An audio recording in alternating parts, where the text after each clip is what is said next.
que significa um resultado negativo? Essa aqui é uma indicação que no momento que você faz o teste, não há detectar o vírus de corona cerca de você. A teste para motivo que você tem sintoma? Provavelmente os sintomas não estão ocasionados de vírus de corona. Nós aconselhamos para tomar contato com o doutor de casa. Ele vai avaliar junto com o paciente. A teste para sobre botar em contato com uma pessoa que está positiva? É importante para você quedar em quarentena até 4 dias depois do último contato com a pessoa com a teste positivo.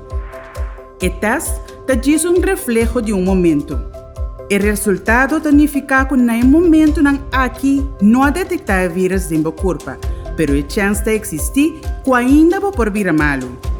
Por teste positivo, te 4 dias depois do último contato que você teve com a pessoa infectada.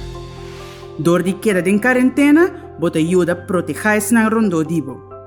Quarentena significa queda casa. Tem distância fora de a pessoa que está viva em mesmo casa cubo. Não vai trabalho, escola ou tienda.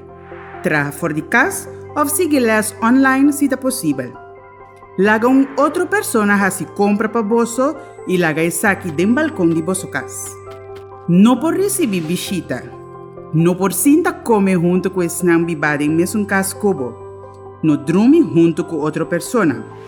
Se acaso você desenvolver sintomas desde 4 dias que você está em quarentena, melde-se aqui mesma hora telefonicamente cerca do doutor de casa.